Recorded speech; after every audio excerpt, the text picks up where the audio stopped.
வணக்கம். நீங்கள் இணைந்திருப்பது வெற்றி டிவியின் பிரதான செய்திகளுடன். செய்திகள் வாசிப்பவர் லிசாரணி கமநாதன். முதலில் இன்றைய தலைப்புச் செய்திகள். ஜனாதிபதி தலைமையில் இடம்பெற்ற விசேட கலந்துரையாடல். இறக்குமதி பால்மா விலை அதிகரிப்பு. விடுதலை புலிகளின் பதுங்கு குழியை தோண்டும் பணி ஆரம்பம். 6 நாட்களில் 36,000 சுற்றுலா பயணிகள் இலங்கைக்கு வருகை. தொடர்வன இலங்கை செய்திகள். அமெரிக்காவால் விதிக்கப்பட்ட 30% தீர்வை வரி தொடர்பாக ஜனாதிபதி ஆண்ட்ரூகுமார திசாநாயக்க தலைமையில் இன்று காலை ஜனாதிபதி செயலகத்தில் விசேட கலந்துரையாடல் ஒன்று இடம்பெற்றுள்ளது. இந்த கலந்துரையாடல் முன்னர் அறிவிக்கப்பட்ட 44% வரியை 30% குறைத்து அமெரிக்க ஜனாதிபதி டொனால்ட் டிரம்பின் முடிவை அடுத்து இலங்கையின் நிலைப்பாடு மற்றும் எதிர்கால உத்திகளை ஆராய்வதற்காக நடத்தப்பட்டது. கலந்துரையாடலில் தொழிலாளர் அமைச்சரும் பொருளாதார அபிவிருத்தி பிரதி அமைச்சருமான கலாநிதி அனில் ஜெயந்த பெர்னாண்டோ, நிதி அமைச்சின் செயலாளர் கலாநிதி ஹர்சன சூரிய பெரும, மத்திய வங்கியின் ஆளுநர் கலாநிதி நந்தலால் வீரசிங்க, வர்த்தகம் வணிகம் உணவு பாதுகாப்பு மற்றும் கூட்டுறவு அபிவிருத்தி அமைச்சின் செயலாளர் கே விமலேந்திர ராஜா மற்றும் ஜனாதிபதியின் சிரேஷ்ட பொருளாதார ஆலோசகர் துமிந்த கூலங்கமுவ ஆகியோர் கலந்து கொண்டனர். இறக்குமதி செய்யப்படும் 400 கிராம் பால்மா பொதியொன்றின் விலை 100 ரூபாவால் அதிகரிக்கப்பட்டுள்ளது. பால்மா இறக்குமதியாளர்கள் சங்கம் இதனை தெரிவித்துள்ளது. அதேபோல் 1 கிலோ பால்மா பொதியொன்றின் விலை 250 ரூபாவால் அதிகரிக்கப்பட்டுள்ளது. முல்லைத்தீவு புதுக்குடியிருப்பு மந்துவில் பகுதியில் விடுதலை புலிகளின் ஆயுதங்கள் இருப்பதாக சந்தேகிக்கப்படும் பதுங்கு குழி ஒன்று நீதவானால் பார்வையிடப்பட்டுள்ளது.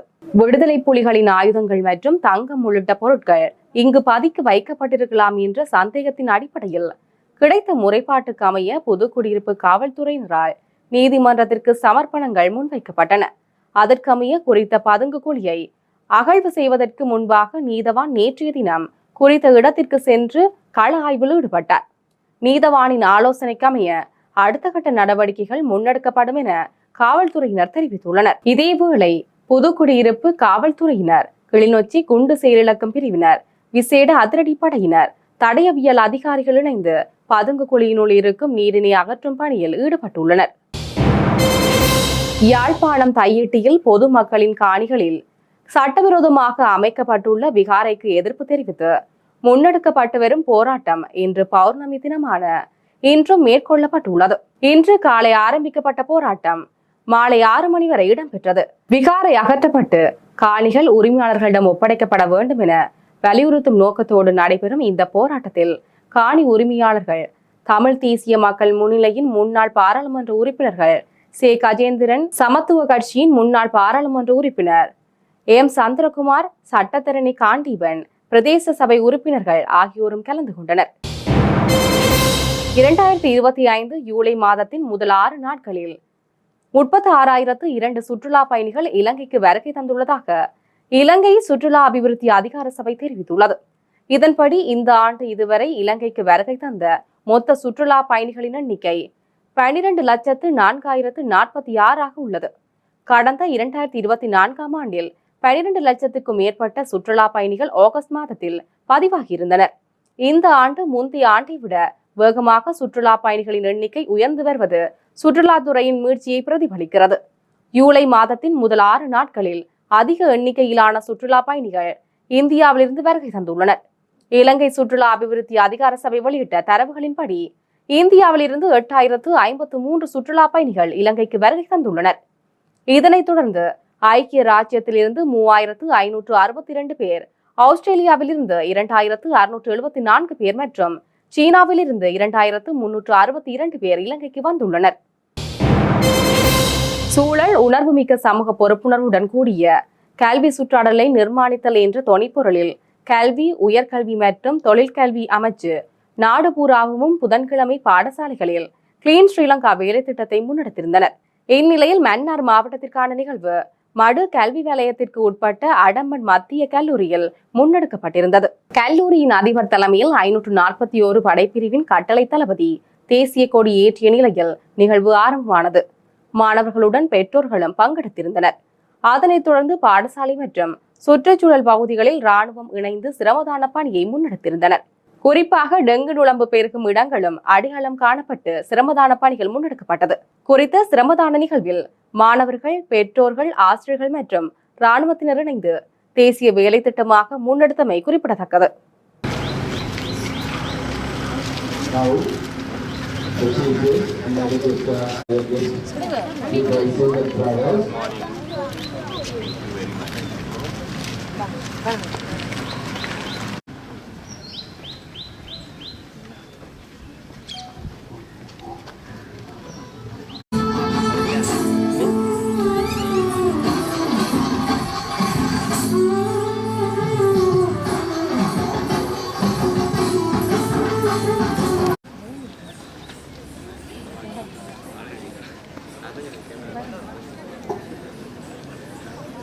Together quickly.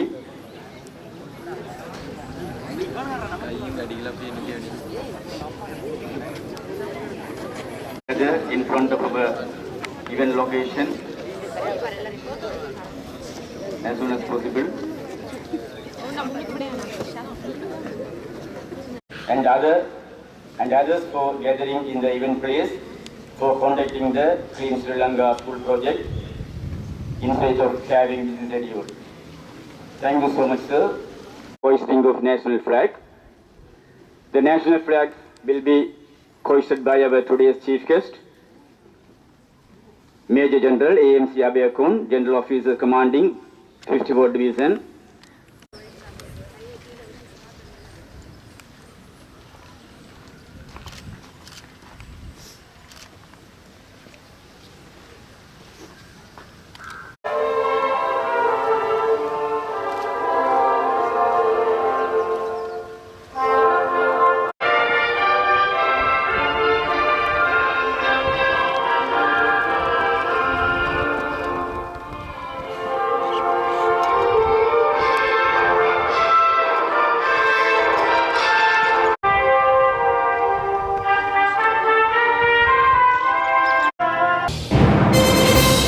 தொடர்பான உலகச் செய்திகள். ஹரியானாவின் ஜச்சருக்கு அருகே இன்று வியாழக்கிழமை காலையில் 4.4 ரெக்டர் அளவில் நிலநடுக்கம் ஏற்பட்டுள்ளது. இந்த நிலநடுக்கத்தால் டெல்லியின் பல்வேறு பகுதிகளில் கடுமையான நிலநடுக்கம் உணரப்பட்டுள்ளது.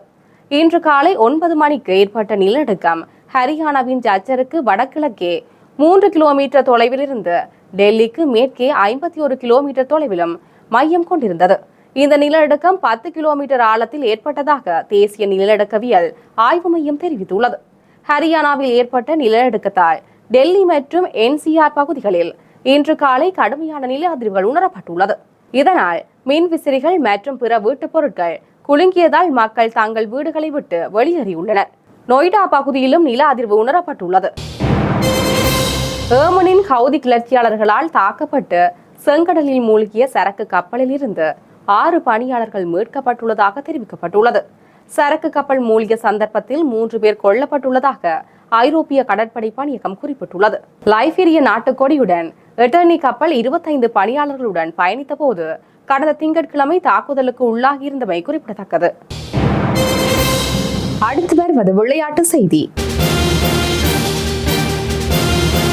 சர்வதேச கிரிக்கெட் பேரவையின் ஒருநாள் கிரிக்கெட் போட்டிக்கான துடுப்பாட்டம் மற்றும் பந்து வீச்சுகளுக்கான தரவரிசையில் இலங்கையர்கள் முன்னேறியுள்ளனர்.